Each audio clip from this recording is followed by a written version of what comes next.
주시고 우리 안에 강하게 역사하시고 말씀을 주옵소서. 우리 함께 이 시간을 위해서 우리 함께 기도하시겠습니다. 사랑이 많으신 주님, 성령을 보내주시니 감사를 드립니다.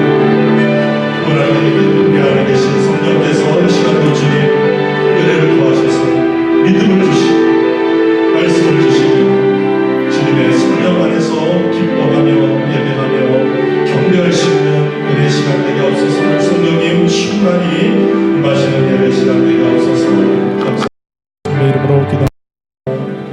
우리 모두 일어나셔서 모든 열방 죽을 때까지 찬양하시겠습니다.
내가 너희에게 실상을 말하노니 내가 떠나가는 것이 너희에게 유익이라. 내가 떠나가지 아니하면 보혜사가 너희에게로 오시지 아니할 것이요 가면 내가 그를 너희에게로 보내리니 그가 와서 죄에 대하여 의에 대하여 심판에 대하여 세상을 책망하시리라. 내가 아직도 너희에게 이를 것이 많으나 지금은 너희가 감당치 못하리라. 그러나 진리의 성령이 오시면 그가 너희를 모든 진리 가운데로 인도하시리니 그가 자의로 말하지 않고 오직 듣는 것을 말하시며 장래일을 너희에게 알리시리라. 만군의 여호와 하나님 아버지, 오늘도 살아계셔서 우리의 예배를 기뻐 받으시는 하나님, 6월 첫 주일 2부 예배로 살아계신 하나님께 경배와 찬양을, 찬송과 존귀와 영광을 올려드리기를 원하오니 우리 하나님께서 친히 이 자리에 좌정하시며 주의 성령께서 한 분 한 분 심령 위에 역사하여 주셔서 모든 자들이 이 한 시간 하나님의 은혜를, 하나님을 만나고 돌아가는 은혜가 있도록 축복하여 주시옵소서. 어찌하든지 마음이 한 시간만큼은 오로지 하나님에게만 초점을 맞추고 온 마음과 뜻과 정성 다하여 신령과 진리 안에 예배하게 하여 주옵소서. 그리하여 성부 하나님, 성자신 성령 하나님, 삼일째 하나님께서 오늘도 주의 몸된 교회 위에 온종일 충만하게 역사해 주시옵기를 우리 구주 예수 그리스도의 이름으로 기원하옵나이다. 아멘.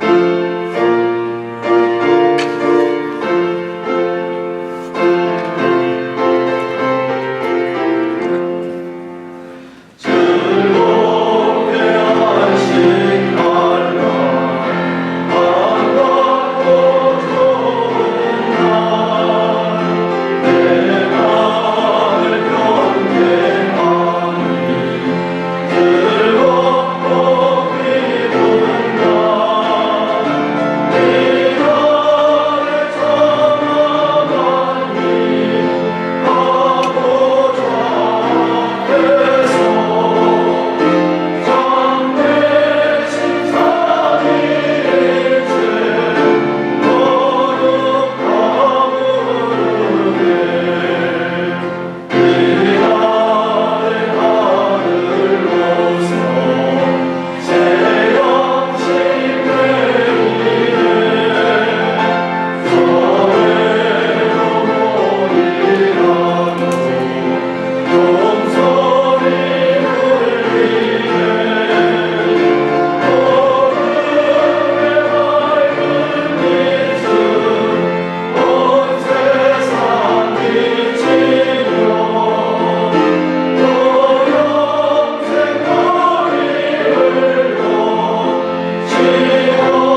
여호와의 신, 곧 지혜와 총명의 신이요 모략과 재능의 신이요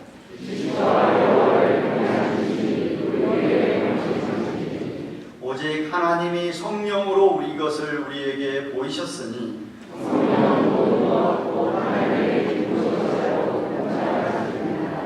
내가 아버지께 구하겠으니 그가 또 다른 보혜사를 너희에게 주사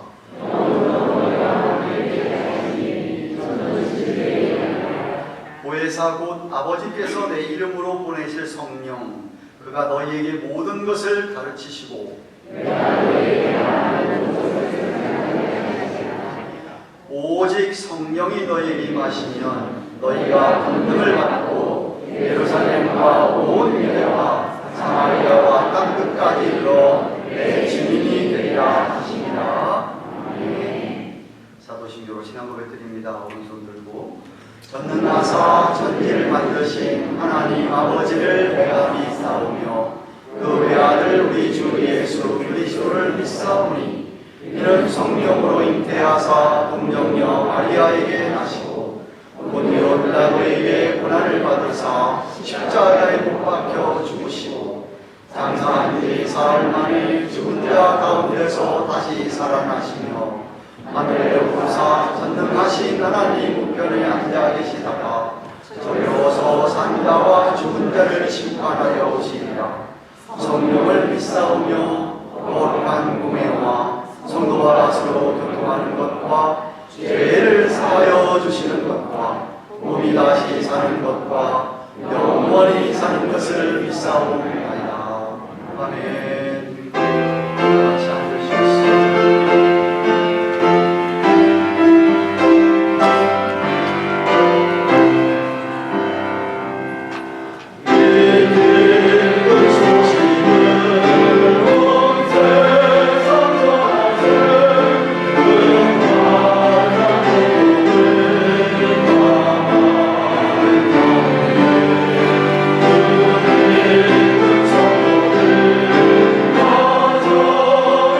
소식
좋으신 아버지 하나님, 우리를 세상 곁에 두지 아니하시고 우리를 하나님께서 구별된 삶을 주셔서 오늘 거룩한 성일을 맞이해서 아버지 앞에 존귀와 영광과 찬송을 드립니다.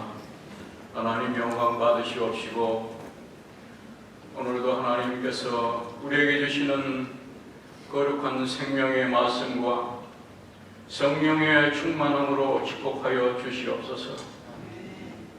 아버지 하나님께서 일찍이 저희들을 사랑하시고 하나님의 자녀되게 하시고 하나님의 귀한 생명의 은혜를 주셨으니 감사합니다. 천하보다도 귀한 것이 생명이라고 하였사오니 우리에게는 얼마나 기쁘고 참 놀라운 축복인지를 모릅니다. 하나님 감사합니다. 아버지 하나님, 저희들이 일주일 동안 살아오면서 알게 모르게 지은 죄가 많사오니 이 시간 예수의 보혈의 피로 알게 지은 죄 모르게 지은 죄 다 정결케 하여 주옵시고 하나님 앞에 드리는 이 예배가 신령과 진정으로 드리며 하나님께서 기뻐 받으시는 예배가 되도록 인도하여 주시옵소서. 좀도 없고 흠도 없는 하나님의 산제사가 되게 하여 주시옵소서. 하나님께서 일찍이 가든교회를 축복하시고 하나님의 놀라운 은총과 축복으로 날마다 부흥케 하여 주심을 감사합니다. 하나님의 귀한 뜻이 이 가든교회를 통하여 이루어지게 하여 주옵시고 하나님의 영광이 드러나게 하여 주시기를 간절히 소원합니다. 아버지 하나님, 이제 저희들이 선교를 위해서 이제 준비하는 과정에 있습니다. 하나님 이 위에 온 성도들이 한마음 한뜻 되게 하여 주옵시고 진심으로 저들의 열정을 다해서 이 선교 준비를 해서 멕시코 치아파에서 있는 많은 원주민들이 예수 그리스도를 영접하게 하여 주옵시고 하나님께서 이 거룩한 가든교회의 씨앗이 하나님 앞에 아름답고 크고 넓게 열매 맺기를 간절히 소원합니다. 아버지 하나님, 씨를 뿌리는 자가 눈물을 흘리며 씨를 뿌리면 기쁨으로 수확을 얻는다고 했습니다. 우리의 기도와 우리의 큰 관심과 우리의 모든 역량이 이 가든교회의 선교를 통하여서 하나님 앞에 아름다운 열매 맺기를 소원합니다. 하나님 축복하여 주시옵소서. 하나님께서 일찍이 우리 제자들을 통하여서 하나님 온 세계에 만방의 복음을 전하며 또한 선교의 역할을 충실할 것을 우리 제자들에게 당부하셨습니다. 너희는 온 천하의 모든 족속을 제자를 삼아 아버지와 아들과 성령의 이름으로 세례를 주고 내가 공부한 모든 말씀을 저들에게 이행시켜서 이루게 하며 또한 저들이 마지막 때까지 너희와 항상 함께 하신다고 하셨사오니 하나님이 이루에 하나님께서 가든교회를 사용하여 주시고 하나님의 영광을 위해 쓰임받도록 인도하여 주시옵소서. 아버지 하나님 감사합니다. 복음대학교를 축복해 주시고 오늘도 하나님 앞에 찬양드리는 귀한 찬양이 하나님의 영광을 위해서 성령 강림 주일로 아버지 하나님 앞에 귀한 성령의 이 자리에 임할 수 있도록 인도해 주시옵소서.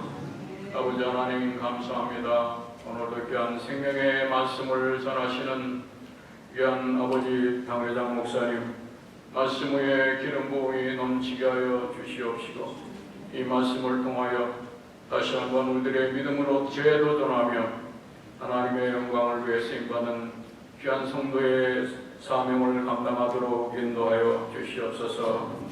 감사와 영광을 아버지 앞에 드리며 예수님의 거룩하신 이름 받들어 기도드리옵나이다. 아멘.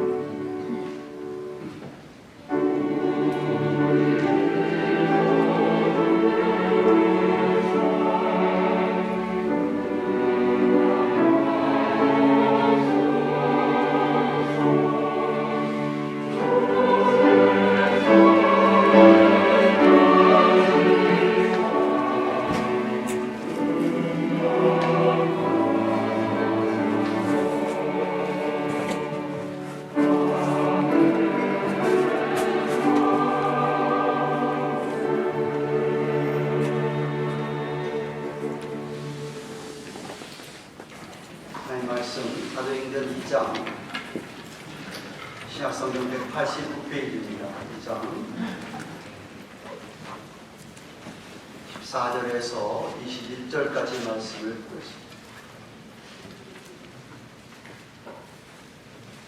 사도행전 2장 14절에서 21절까지 말씀 한 절씩 찾으셔서 교독하겠습니다. 제가 14절을 받들어 읽겠습니다. 베드로가 열한 사도와 같이 서서 소리를 높여 가로되 유대인들과 예루살렘에 사는 모든 사람들아 이 일을 너희로 알게 할 것이니 내 말에 귀를 기울이라. 상식이 너희 생각과 같이 이 사람들이 취한 것이 아니라 이는 곧 선지자 요엘로 말씀하신 것이니 이것으되 하나님이 가라사대 말세에 내가 네 영으로 모든 육체에 부어주니 너희에게 예언할 것이니 젊은이들은 환상을 보고 너희들은 꿈을 꾸리라. 그때 내가 내 영으로 내 남종과 여종들에게 부어주리니 너희가 예언할 것이요 내가 하늘에서는 기사와 아래로 땅에서는 징조를 베풀리니 곧 피와 물과 같은 비로라. 주의 크고 영화로운 날이 이르기 전에 해가 변하여 어두워지고 달이 변하여 피가 되랴. 누구든지 주의 이름을 부르는 자는 구원을 얻으리라. 아멘.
감사합니다. 20세기 말부터 시작해서 약 1990년대부터 시작해서 21세기에 들어와서는 더 활발하게 많은 교회들이 부흥이라고 하는 사람이 많이 모이게 하게 하겠다는 그러한 생각으로 열린 예배, 여러분도 들어보셨겠지만 혹은 구도자 예배라고 하는 것이 유행하기 시작했습니다.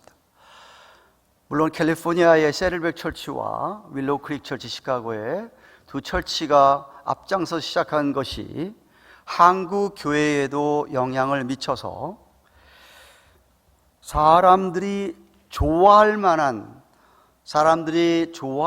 찬양들을 주로 부르며 예배 시간에, 아니면 교회에서 또 여러 가지 사람들의 관심을 이끄는 그런 프로그램들을 개발하면서 어떻게 해서든지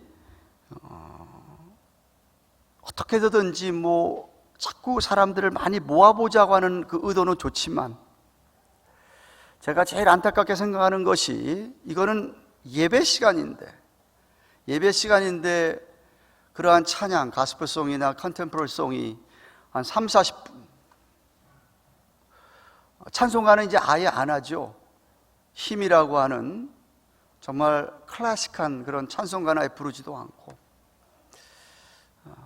목사가 나와서 그냥 잠깐 설교 10분 설교 하나요? 왜 그 설교 길면 다 싫어하잖아요. 여러분 설교 길면 다 싫죠, 그죠? 할렐루야, 아멘이라고 하는 소리가 하늘에서 할렐루야입니다. 어떻게든 사람들 마음만 끌기 위해서 예배들이 그렇게 흘러가는 교회들이 많은 것을 봅니다. 근데 여러분, 교회의 가장 메인 주된 사역은 말씀 사역, 설교 사역, 성경 공부, 이런 사역이 중심이 되어야 되죠. 예배에서도 사실 설교가 그 핵심입니다. 중심입니다. 이 설교를 제쳐놓고 다른 것들로 사람들의 마음을 기쁘게 하고 감정을 조금 이렇게 부추겨 가지고 사람을 모아보게 한다? 아주 인간적인 방법이죠. 하나님이 결코 싫어한다고 생각합니다. 좋아하지 않으시는 방법이죠. 초대교회 역사를 보거나 교회 히스토리를 보면 하나님께서 항상 교회에 말씀을 통해서 참된 부흥을 일으켜 왔었습니다. 오늘은 올해 2022년 성령 강림주일입니다. 예수님께서 십자가에 피 흘려 돌아가시고 사흘 만에 부활하셨죠. 부활절 지난 지가 이제 40일이 지났다는 이야기입니다. 승천하시고 나서 30일이 지났군요. 승천하셔서 이제 10일이 지나서 성령 강림이 오셨으니까, 그죠? 40일.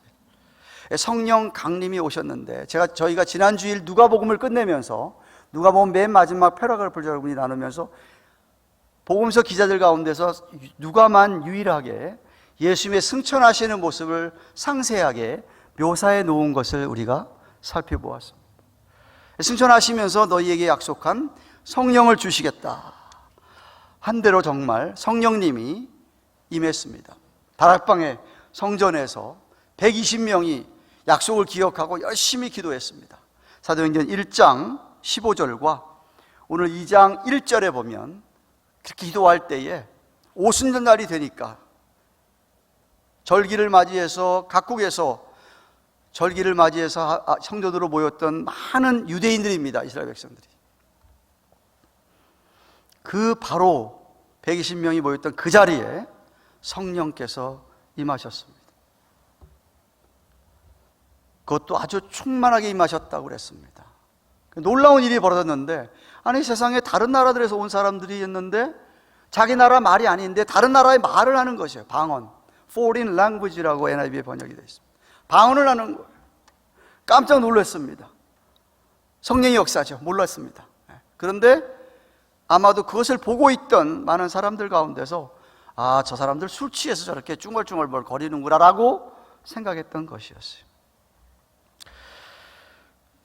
그래서 오늘 사도 베드로가 성령 강림 이후에 첫 번째 설교하는 내용이 오늘 본문의 2장 14절부터 40절까지 계속되는 설교인데 우리가 오늘 첫 단락만 보는 것입니다. 제가 강조하고 싶은 것은 성령이 처음 임했을 때에 그 성령 강림으로 인한 첫 번째 나타난 일이 뭐냐? 베드로의 설교였다는 것이죠. 이 설교를 듣고 3,000명이, 생각해보세요. 3,000명이 그러니까 얼마나 많이 모였다는 겁니까? 절기를 맞이해서 예루살렘에 그 수많은 사람들이 여러 나라에서 모였는데 3,000명이 회개하고 세례를 받고, 열한 사도에게 세례를 받고 예루살렘 교회가 탄생하게 된 겁니다.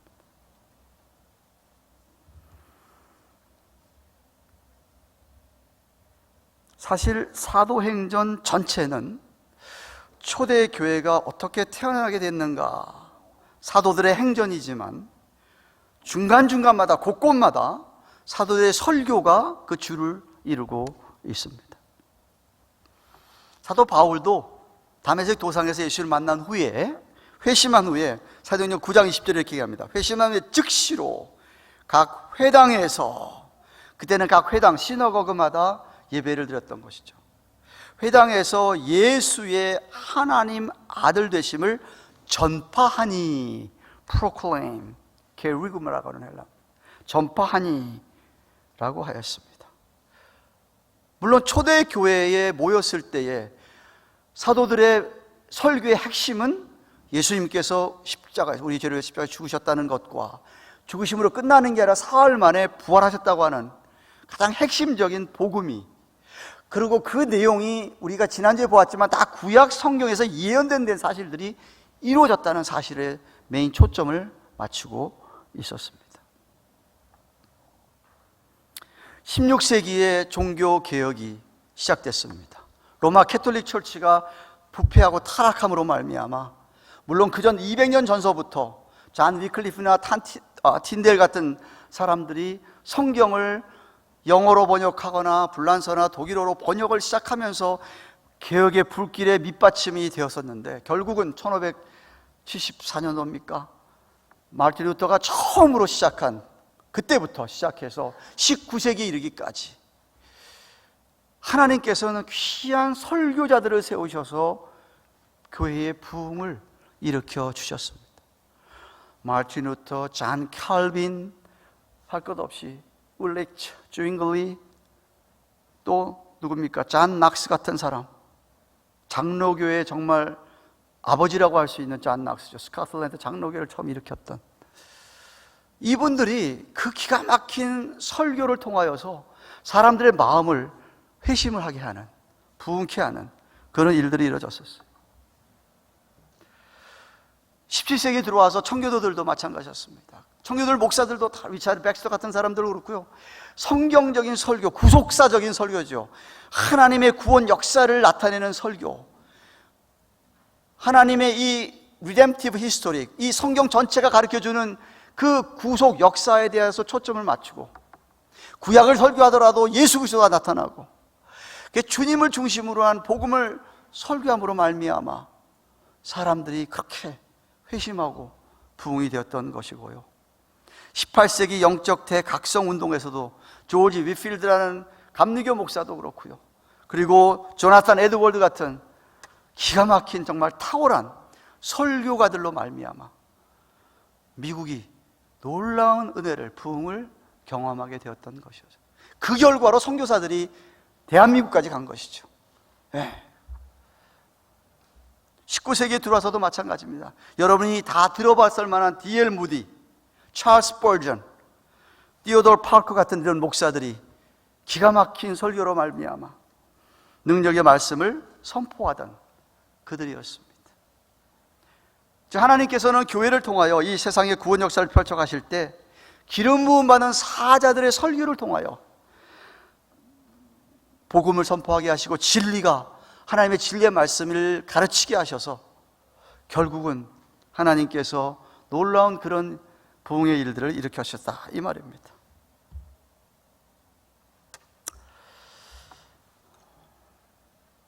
오늘날 아무리 그때 당시와는 다른 뭐 16세기나 뭐 18세기 이런 시대와는 현격히 다른 문화 속에 살아가는 우리지만,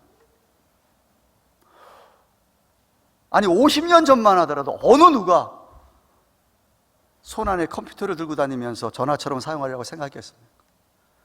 상상을 죽어다 깨라도 못 생각했던 일들을 오늘 보고 있는 이런 문화 속에 살아온 우리들이지만, 저는 확실하게 믿기를, 여전히 그래도 하나님은 오늘도 교회에 강단의 설교를 통하여 하나님의 구속사적인 설교와 그런 말씀의 진리의 가르침으로 인해서 믿는 자들이 생겨나고 부흥이 온다고 확실하게 믿습니다. 여러분, 참 설교라는 단어가 헬라어로 딱 두 개가 있습니다.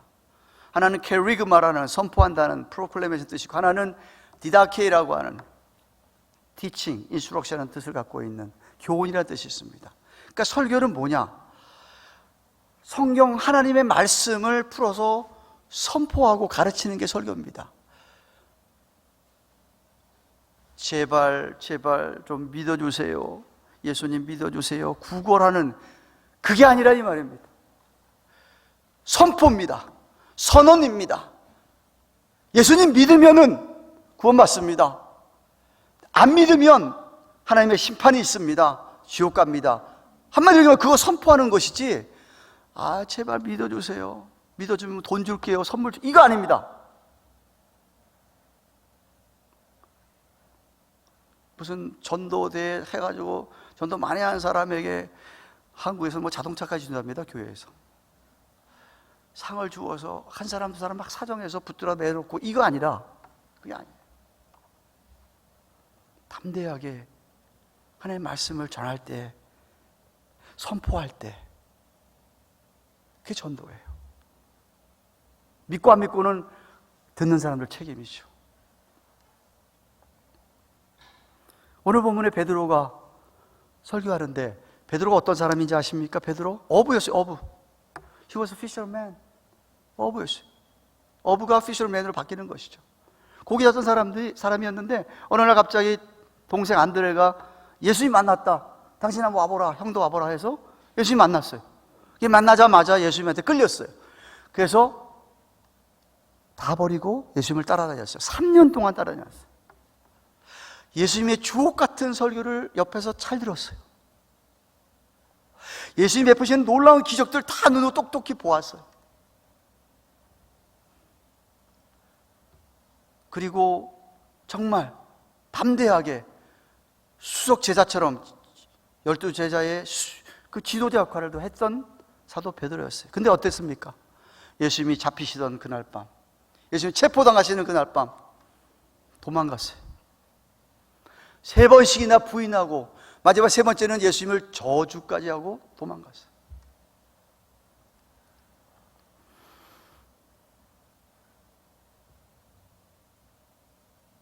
네가 그렇게 새벽닭 울기 전에 3번 나를 부인할 거라 하는 예수님 말씀처럼 그대로 됐어요. 그러니까 자기가 3번째 부인했을 때, 저주까지 했을 때 새벽닭이 정말 울었잖아요. 그 우는 소리를 듣고서는 대성통곡을 했죠. 대성통곡을 했습니다. 자기가 주님을 배신했구나, 수치스러운 죄를 깨닫던 것이었죠. 베드로, 인간적으로 볼 때 정말 연약함이 너무나 많고 불같은 성질 때문에 다혈질의 그였습니다. 뭐 좀 믿어보기에는, 인간적으로 믿어보기에는 뭐 그렇게 탐탁치 않았던 인간 베드로였습니다. 그런데 그런 베드로가 부활하신 주님이 그에게 다시 나타나서, 야, 네가 나 사랑하느냐고 3번 물어보시고, 얼마 안 있어서 승천하신 다음에 오순절에 성령이 임한 다음에는 사람이 180도로 바뀌었습니다. Radical transformation. 사람이 확 바뀌어버렸습니다. 이제는 목숨을 각오하고 복음을, 말씀을 전하는 사도가 됐습니다. 결국 그렇게 해서 십자가에 거꾸로 매달려 죽었습니다만, 어떻게 해서 베드로가 그렇게 변했을까? 성령이 그에게 임했기 때문이다.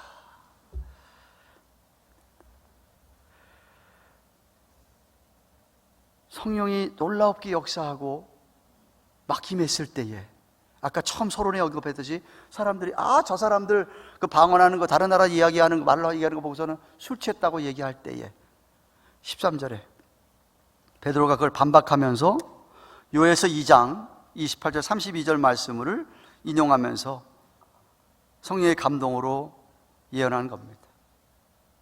그 말씀이 선포됐다 이거죠. 그 말씀이 이루어졌다 이겁니다. 베드로는요, 바울처럼 유대율법에 능통한 사람 아니었습니다. 뭐 서기관 출신도 아니고요, 율법학자도 아닙니다.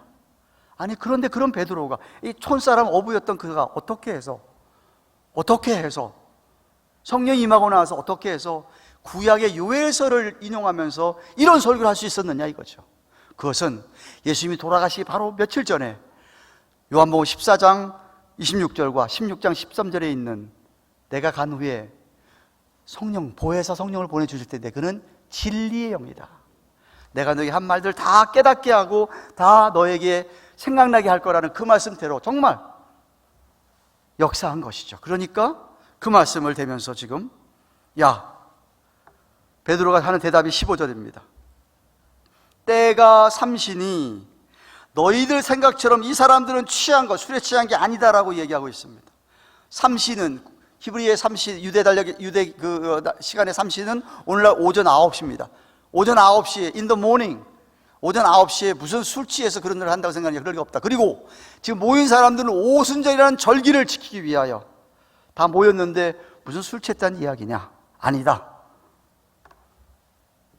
라고 이야기하면서, 이들이 이렇게 이런 방언을 하고 역사하는 것은, 하나님의 큰 일을 다른 나라 말로 이야기한다고 하는 것은 요엘서 2장에 예언된 말씀이다 라고 16절에 설명을 합니다.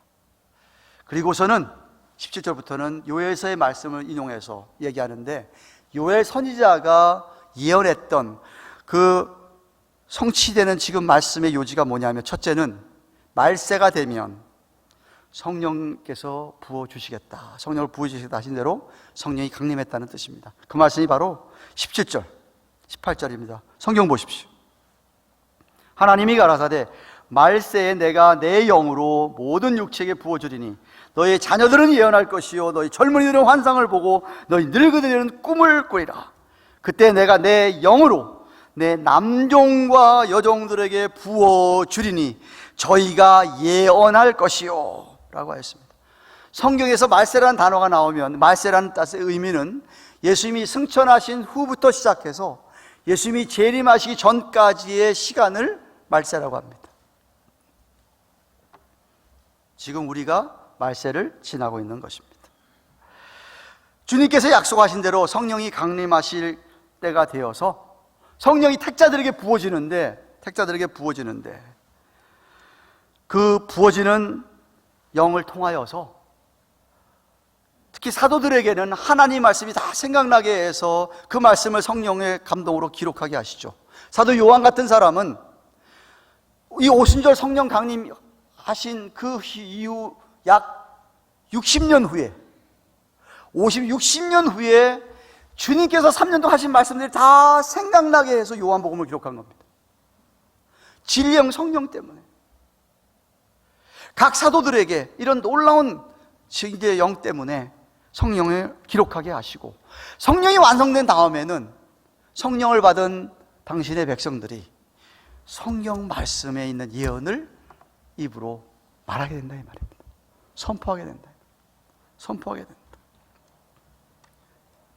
젊은이들은 환상, 비전을 본다고 해요. 젊은이들은 새로운 미래에 대해서 환상, 비전을 보고, 그래서 그 미래를 향해서 나아가게도, 늙은이들은 꿈을 꾼다고 얘기합니다.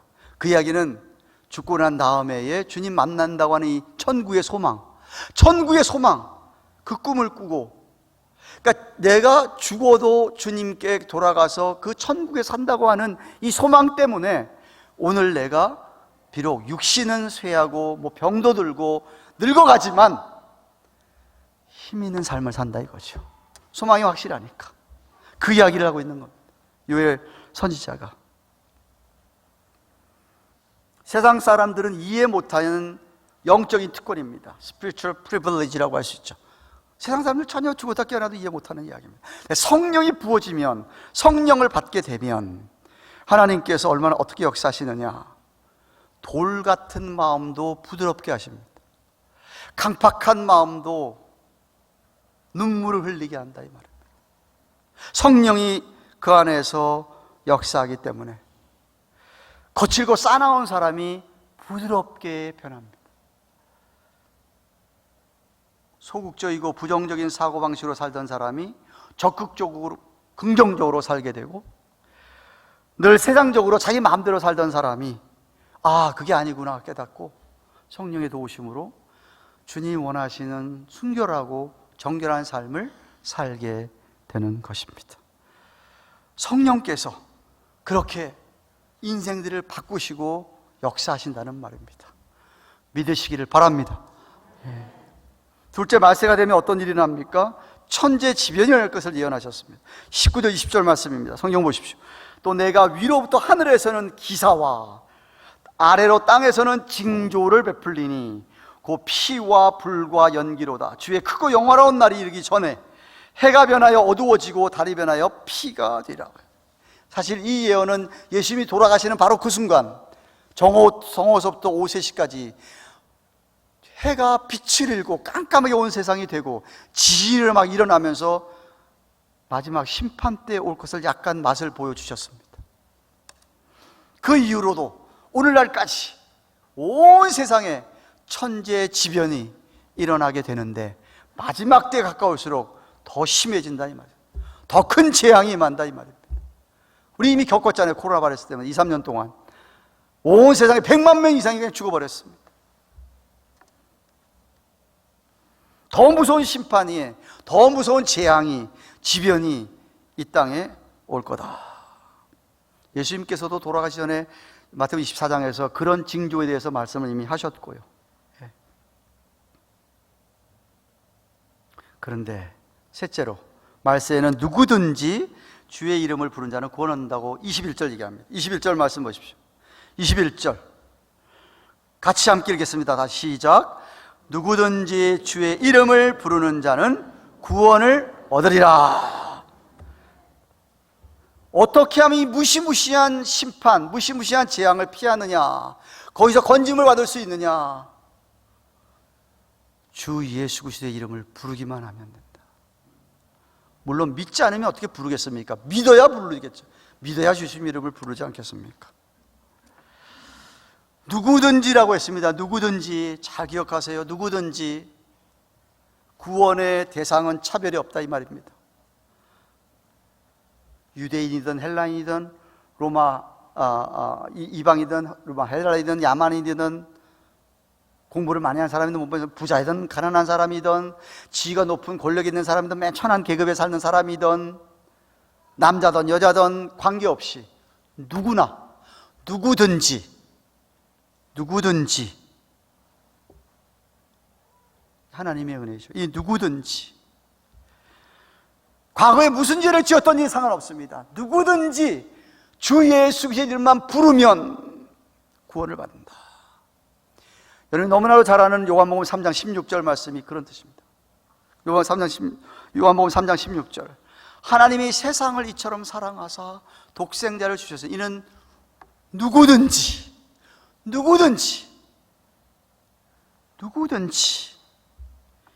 저를 믿는 자마다 멸망치 않고 영생을 얻게 하려 하십니다. 사도 바울도 로마서 10장 13절에 누구든지 주의 이름을 부르는 자는 구원을 얻으리라. 모든 사람은 아닙니다. 주님 이름을 부르지 않는 사람, 믿지 못하는 사람은 관계가 없습니다. 주의 이름을 부르는 사람이라면 됩니다. 예수 그리스도의 이름이 구원의 베이시스가 된다 이거죠. 근거가 된다 이 말입니다. 왜 예수님의 이름이 뭐기 때문에 그렇습니까? 마리아가 임신을 했습니다. 정원했던 요셉이 아이고야 나하고 관계도 안 가졌는데 임신을 했네. 율법대로 이거 들키게 되면 돌에 맞아 죽는데 어떡하지? 그가 착한 사람이라 가만히 끊어버리면 괜찮겠지라고 생각했습니다. 그런데 꿈에 천사가 나타났습니다. 요셉아 내 안에 데려오기를 두려워하지 말라. 성신께서 잉태케 했다. 동정녀였는데 벌진이었어요. 정말 벌진이었습니다. 성령께서 임신하게 했다. 아들을 낳을 테니까 이름을 예수라고 해라 라고 하신 다음에 그 이름을 풀어주십니다. 예수의 이름의 뜻이 뭐냐? 마태복음 1장 21절. 그가 자기 백성을 저희의 죄에서 구원할 자라. 자기 백성입니다. 하나님 나라의 백성들을 저희 죄에서 구원할 자라는 뜻의 예수, 그 이름입니다. 저와 여러분이 예수 그리스도께서 내 죄 위하여 십자가에 피 흘려 돌아가시고 사흘 만에 부활하셨다. 그것을 내가 정말 마음으로 믿고 입으로 시인하면, 고백하면 그 사람에게 구원이 이릅니다. 예수님이 정말 나의 주님이십니다, 나의 구세주십니다, 그리스도이십니다 라는 고백 말입니다. 그렇기 때문에 세상 그 어떤 이름도 우리에게 구원을 가져다 줄 수 없는, 우리의 죄를 사할 수 없는, 부다의 이름으로 노웨이, 마호메트 이름으로 노웨이, 공자 맹자 이름으로 노웨이,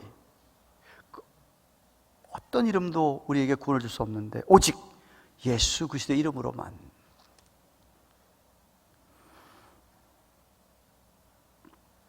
베드로가 사장에 가서 또 설교합니다. 사장에 설교하면서 4장 12절에 이런 말씀이 있습니다. 천하에 다른 이름이 없다. 제가 지금 얘기한 다른 이름이 없다 이거죠. 다 똑같은 게 아닙니다. 종교 다원주의자들이 주장하는 게 그거잖아요. 에이, 부처를 믿든 뭐 마호메트를 믿든 뭐 누구를 믿든 뭘 믿든 다 똑같은 하나님이고 다 같이 글로 가는 것이다. 천만의 말씀, 천만의 말씀이죠. 예수님 이름 외에는 아버지께로 올 자가 없느니라.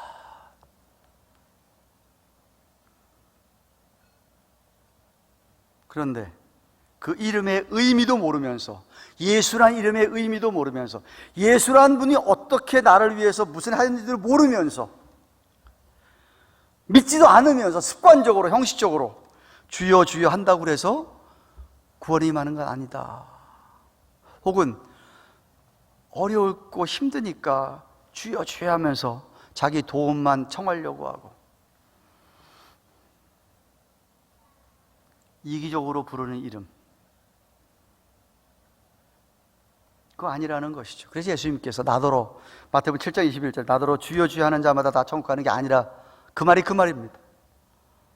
제대로 알고 믿고 주님이라고 부르는 것이라. 정말 만약 저와 여러분이 예수님을 진실로 구세주로, 주로 부를 수 있다고 한다면 그런 사람은 주님의 그 은혜에 감사해서 최선을 다하여 주님을 믿어가며 주님 말씀에 순종하고 따라가게 되어 있습니다. 내 삶의 주인이 내가 아니라 예수님으로 인정하고 그 주님이 움직이는 대로, 주님이 드라이브 하는 대로 나는 패신저석에 앉아서 따라갈 뿐이라 이 말입니다. 드라이버리 여러분이 아니라 이 말이죠. 그런 결단을 한 사람에게만 분명히 구원이 임하는 겁니다. 죄사함이 임하는 것이죠. 잘 들으세요. 그냥 무지막지하게 믿는 건 아닙니다. 머리로, 이성적으로 하나님께서 우리에게 지성을 사용해서 말씀을 우선 깨닫게, 이해하게 하십니다. 깨달아 이해되는 말씀이 내 마음을 찔러서 회개하게 하고 감정적으로 반응을 보이게 합니다. 그리고 난 다음에는 여러분이 의지적으로, 의지적으로 결단을 합니다. 그렇습니다, 주님. 지금부터는 내가 예수님을 정말 나의 그리스도 구세주로, 정말 내 삶의 주인으로 믿고 따라가겠습니다. 성령께서 강림하셔서 그 사람에게 인치시는 순간이고 그 사람에게 구원이 임하는 겁니다. 그러면 그 시간부터 영생을 사는 것이죠. 이미 영생을 얻었고 우리에게 죽음이 별로 관계가 없습니다. 죽음은 그냥 단지 이 육체 썩어질 것만 땅으로 갈 뿐입니다. 우리 영혼은 천국에 가는 것입니다. 죽음하고 관계없습니다. 주님께서 먼저 가시면서 너희가 따라올 자리, 천국에 네 처소를 준비하겠다 하신 것처럼 천국 가서 우리 거할 자리를 이미 주님 준비해 놓으셨어요. 천국을 같이 함께 누리는 겁니다. 주님과 얼굴 맞대고 사는 그 시간이 우리 앞에 있는 것이죠. 확실하게 믿으시기를 바랍니다. 조금도 의심 없이. 사랑하는 가든교회 교회 여러분, 말씀을 맺겠습니다.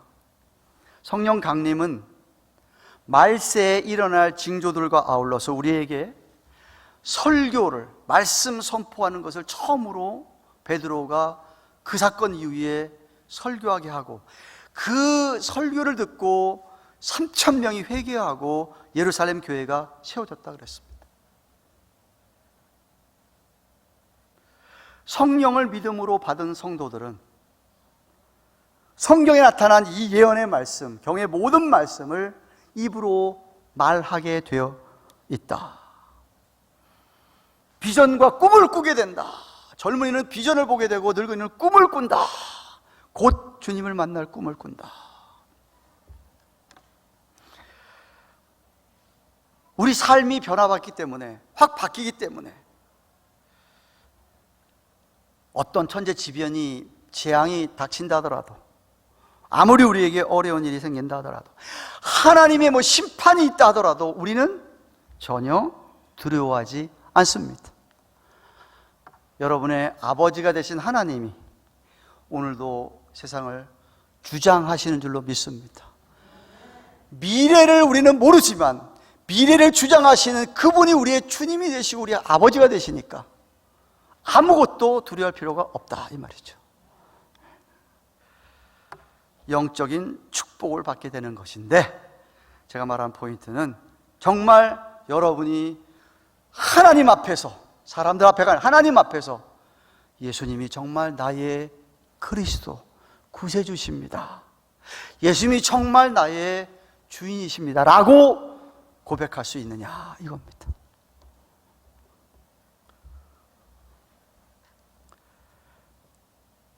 베드로가 사당에 가서 또 설교합니다. 사장에 설교할 때에, 사장 설교하게 될 때에도 만인의 가운데 예수님 이름밖에 없다 그랬고, 오늘 우리가 살펴보지 않았지만 38절에는 이런 말씀하십니다. 그런즉 이스라엘 온 집이 정령할지니 너희가 십자가에 못 박은 이 예수를 하나님이 주와 그리스도가 되게 하셨다. 그것을 우리가 믿느냐, 이겁니다.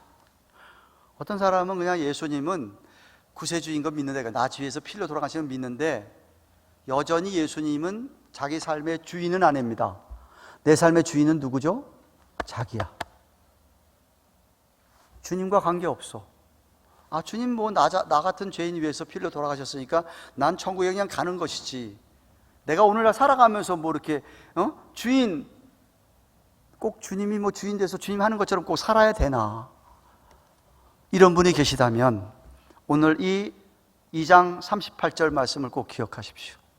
우리 하나님께서, 아버지 하나님께서 예수님을 그리스도뿐만 아닙니다, 여러분의 주가 되게 하셨습니다. 주가 되게 하셨습니다. 여러분이 입으로 주여 하면서 여러분 삶은 내 마음대로 산다? 죄송하지만 큰일입니다. 뭔가 잘못됐습니다. 그래서 주와 그리스도로 우리가 믿고 그렇게 살아야 됩니다. 이 자리에 앉은 여러분 모두가 저는 한 분도 빠짐없이 다 그렇게 예수님을 구세주와 주로 믿고 고백하고 살아가시는 여러분 모두이기를 확실하게 믿기를 축원합니다. 기도하십시다.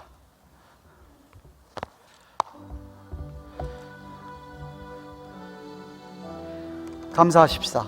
성령께서 임해 주셔서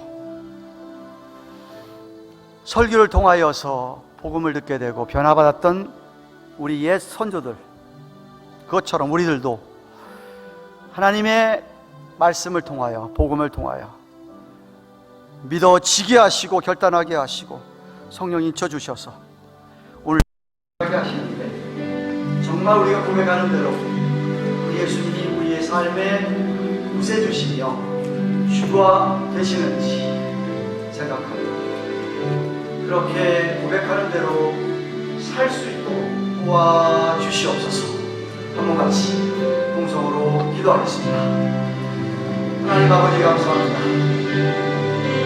오늘은 2022년 성령님 말씀하시는 첫 번째 일어났던 여러분과 설교했을 때에 놀라운 많은 역사를 봐서 오늘날도 시간과 내려오면서 진리의 말씀 때문에 오늘 믿고 하나님 아버지 자녀가 되는 성령을 받은 우리들, 정말 우리의 삶에 예수께서 주님이 주가 되시고 구세주가 되시는 그런 삶을 살아가기에 부족함이 없도록 도와주시옵소서. 아직도 그 믿음을 고백하지 못한 분이 있습니다. 주여 마음을 걸고 주님을 깨달으며 주님을 받아들이며 그렇게 결단하고 살아가도록 성령께서 역사하여 주옵소서. 예수님의 이름으로 기도합니다. 아멘. 주신 말씀 생각하며 169장 찬송하십시오.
주님 보내십니다.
감사합니다.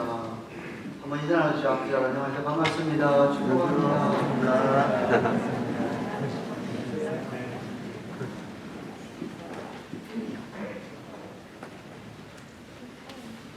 오늘 예배 참석한 모든 분들에게 영광을 축복합니다.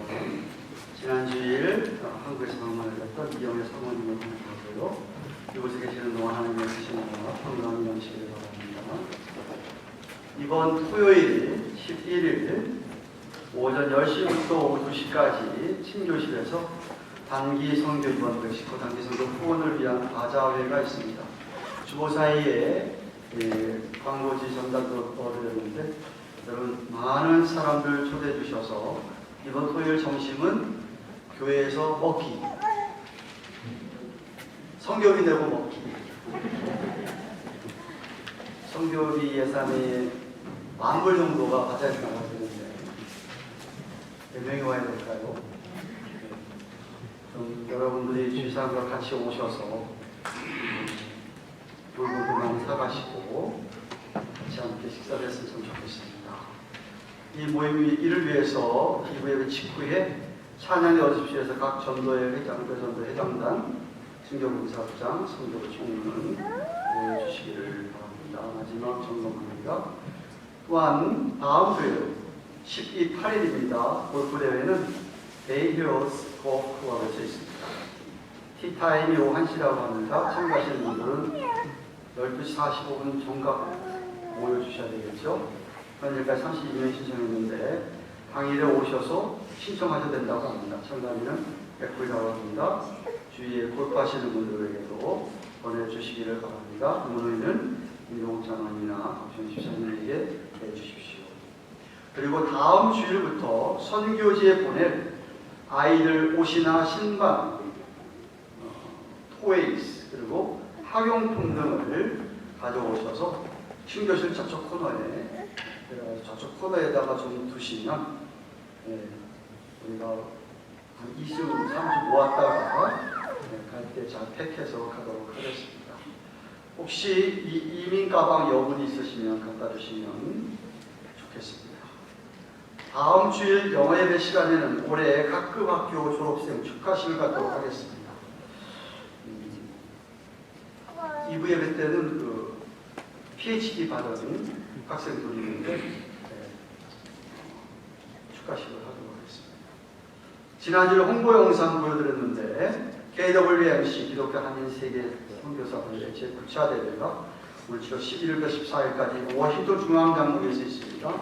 항상 시카고 미튼 칼리지에서 했었는데 그래서 사정마다 한번 모이는 이 선교사 대회에 누구나 다 참석할 수 있는데 관심을 가지시고 참여해 주시면 좋겠습니다. 등록은 kwrc2022.org에서 할 수 있는데 질문 있으면 저한테 해주십시오. 이번 9일까지 하면 등록비가 좀 저렴합니다. 6월을 맞아 중고기도 제목 업데이트 사무실에 두었습니다. 중고기도 사역보드를 가져가시고 저는 내일 오후 2시부터 4시까지 수도도의 장로고시 벨라웨어 사랑의 교회에 피택된 장로 두 분이 오셔서 고시를 치르게 되시는데 제가 고시부장이어서 고시를 일하게 됩니다. 그리고 화요일 오후부터 월요일까지 샌디코브 수양관에서 있을 우리 교단 한인 디아스포라 연례 세미나에 참석하는데 제가 주로 기도원에 갈 때 기도원으로 사용하는 수양관이 가기 때문에 저는 좀 기도하고 싶어서 갑니다. 기도 제목이 많은데 특별히 영어권을 위해서 일꾼들이 좀 많이 필요합니다. 그래서 여러분의 관심과 기도해 주시면 감사하겠습니다. 6월 목회 칼럼 주보사에 넣어드렸습니다. 한글부에 지난 금요일날 미리 나갔는데 읽으시고 주위 분들과 나누시기 바라고요. 심홍섭 집사님이 자녀들과 함께 지난 수요일에 한 달 예정으로 한국으로 방문하셨습니다. 돌아오실 때까지 기도해 주시기 바랍니다. 다 함께 일어나셔서 우리는 주의 백성이오니 통성하고 기도로 예배를 하도록 하겠습니다.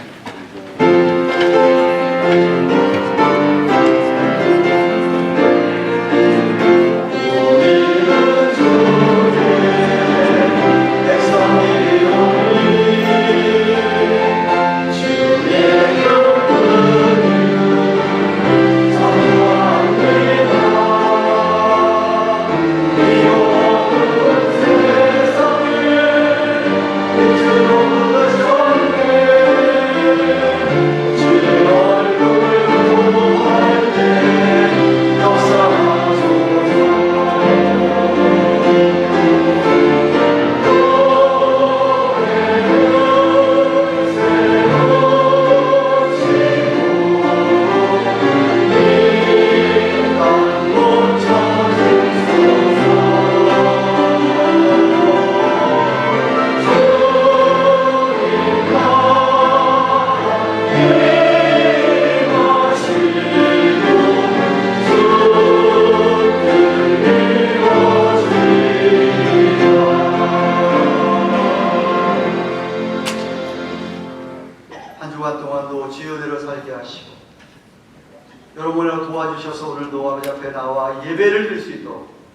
놀라운 축복의 자리로 인도해 주셨음을 인하여서 감사를 드립니다.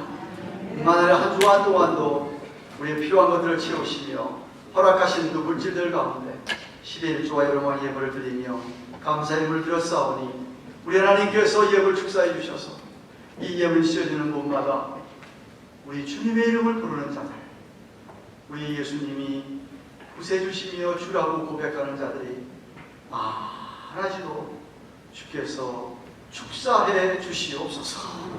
예물 드리는 마음을 헤아려 주셔서 생업들을 위해 하나님의 놀라운 은혜를 경험하게 하시고 필요를 넉넉하게 채워주셔서 정직의 사명 감당하게 조금도 부족함이 없도록 하여 주옵소서. 다가오는 한 주간 동안도 주의 은혜 아래 주님이 나의 구세주시며 주가 되심을 고백하는 믿음으로 승리하며 살고 감사하며 찬양하고 살기를 소원하오니 한 주간 동안 우리에게 은혜를 베풀어 주시옵소서. 이제는 우리 구주 예수 그리스도의 그 크신 은혜와 하나님 아버지의 영원하고도 극진하신 사랑과 성령님의 감화감동하심 교통하심 함께 하시며 위로하시는 은혜가 우리의 구세주가 되시며 주가 되신 주님을 바라보고 믿음으로 날마다 순종하며 살아가기를 소원하는 주의 백성들의 머리 위에 생업 위에 허락하신 자녀들 위에 세워주신 주님의 교회 위에 이제로부터 영원토록 함께 계실지어다. 아멘.